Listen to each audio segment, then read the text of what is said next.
In perhaps one of the better rivalries-ish in the AFC West, yes, the Las Vegas Raiders and the Los Angeles Chargers are going to face off. Yes, Week 13, you got to love it because both teams are kind of in interesting spots, especially when we take a look at the AFC West here. There we go. So the Chiefs sitting at 9-2 on top of the division. Yada, yada, yada. Yes, they are what they are at this point. Then the Chargers at 6-5. The Raiders right there on the heels-ish. I said ish, okay?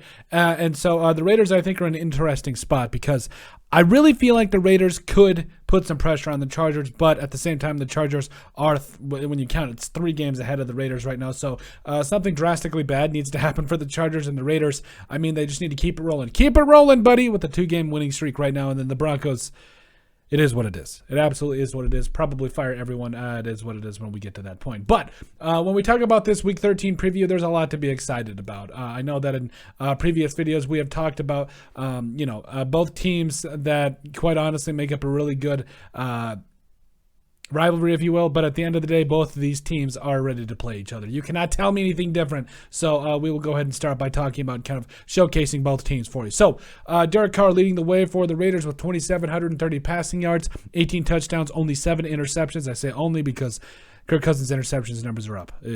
But Josh Jacobs leading the NFL right now, just absolute stud, over 1,150 rushing yards has 9 rushing touchdowns this year. He's just the heart and soul of this offense right now for the Raiders. When he's going, everybody's going. You got to love to see it. Also, I would like to see Zamir White get a little bit more love, maybe get a little bit more carries, but I mean, we'll patiently wait, I guess. Devontae Adams, I'm really scared to know what it would be like if the Raiders didn't trade for Devontae Adams. This would not be good at all. But Devontae Adams, 71 catches, 999 yards. He sneezes and he's at 1,000 yards this year. He literally sneezes. That's it. He's also got 10 touchdowns this year. So Matt Collins also with 40 catches, 531 yards and 3 touchdowns. Josh Jacobs, overall looking at that guys, that's probably going to finish as the number 2 or number 3 leading wide receiver for the Raiders here. So Foster Moreau also, I mean, he's been kind of respectable. He's got 24 catches, 284 yards, and 2 touchdowns. I would like to see him haul in a couple more of those, but I guess beggars can't be choosers. Now, on the defensive side of the football, I need some more pressure on the interior. Max Crosby, 10.5 sacks this year, second on the team with 67 total tackles. Denzel Perriman flying around.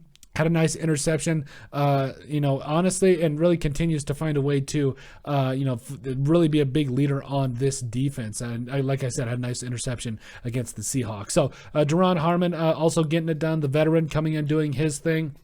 But as far as that, Nate Hobbs is also back. I'm excited to see what he'll do on this defense. Like I pointed out, I really feel like this defense could potentially be taking a couple of steps forward, so you'll love to see it overall. But like I said, this defense interior needs to get after it. And if we can run the ball with Josh Jacobs and throw some touchdowns to Devontae Adams, my fantasy team would thank you. But it is what it is. You kind of be able to, take what you can get at this point as a Raiders fan. But it is that. Anyway, for the Chargers, Justin Herbert leading the way with over 3,000 passing yards. That's right, he's passed that mark. 19 touchdown passes, 7 interceptions, all with bad ribs. This man deserves a lot of credit. Austin Eckler, 128 carries for 554 yards and 7 touchdowns. Dude's an absolute stud. Also has like a billion catches. I'm kidding. He's got 80 catches this year for nearly 500 yards and 5 touchdowns. He just continues to get it done. He is the guy for the Chargers. Josh Palmer. I said it before the season. Josh Palmer was going to be a huge secret weapon for the Chargers, and he's playing very well this year.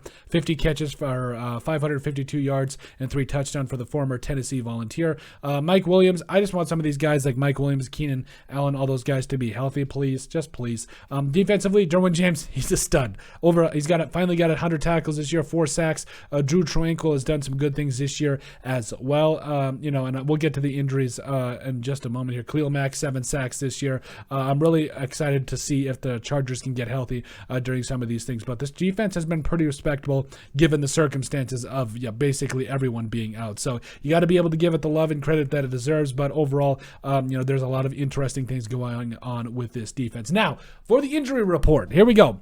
So Andrew Billings limited all 3 days, Wednesday, Thursday, Friday. He's questionable. Same thing with Brandon Bolden, with that calf injury. And then you've got Jesper Horsted, who is out with a concussion. It is what it is. Josh Jacobs limited all week. Hope he's good to go. I really, if he is not good in any way, please just give the ball to Zamir White. Like I think he could be a really good player for the Raiders long term. Like I said, just hope he's healthy, please. Yes, Colt Miller's good to go. Kendall Vickers looks like he's going to be out. Went from limited on Wednesday to DNP on Thursday and Friday. Not usually good. Then you got Alex Bars. He's good to go. Lester Cotton Sr. is questionable, with a calf injury. Then Denzel Perriman was limited on both Thursday and Friday. He is questionable as well. Now, for the Chargers, man, this is how you know you're deep into the NFL season. There's a lot of dinks, cuts, and bruises for everybody. Looks like Corey Linsley is out, though, per the concussion.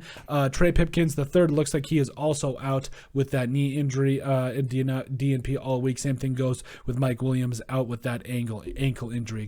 I gotta sober up. I swear I'm sober. But as far as the rest of this, Nasir Adderley was a full participant on Friday. He is questionable, but it's a good sign that he was limited on Wednesday and Thursday, and was good to go by Friday. So he is questionable overall, though. But Brendan Fayoko as well as Jude Tranquil also popped up on the injury report on Friday. They were both DNP'd, and were questionable due to an illness. So it is going to be very interesting to see where both of these teams do come into play and how they both do kind of attack each other's weaknesses. So, and speaking of weaknesses, let's talk about keys to the game. So the Chargers, I think you got to get Keenan Allen involved. If he's good to go, just throw the man this ball. Like, just give it to him. I don't care. I'm just, my fantasy team, I'm kind of mad but glad that I didn't draft Keenan Allen. He's a stud. I would just like to see him finally be able to get the catches he deserves this year.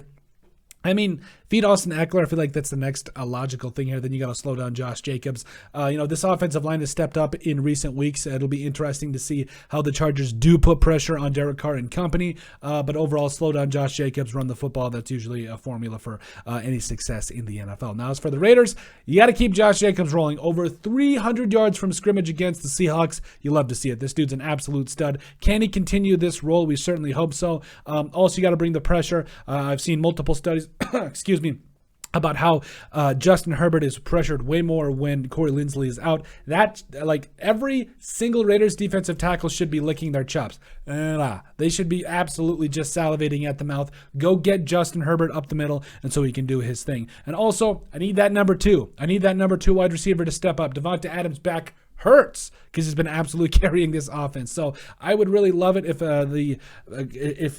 please just get Devonta Adams some help. Just find a way to get this man some other guy that can catch the football. Mac Hollins, Josh Jacobs, Hunter Renfrow. Oh wait, he's on IR. I get it. Doesn't matter. Find somebody else that can be able to get the job done, and please give him some help. But that's it. That's our Week 13 preview for the Las Vegas Raiders versus the Los Angeles Chargers. Make sure you guys like and subscribe down below. Leave a like and a comment. It helps people find the show. We greatly appreciate all the support that we've gotten and continue to get. You guys are all truthfully awesome. We love every single one of you. Down in the description below, you'll find all of our social media platforms. So give us a like and a follow there. Also, remember to give us a listen and sub on iTunes. And finally, if you have anything else you'd like us to cover, send us an email at thesportsbp@yahoo.com or put it in the comment section down below, and we would love to cover. But let us know what you guys think about our Week 13 preview for the Las Vegas Raiders versus the Los Angeles Chargers.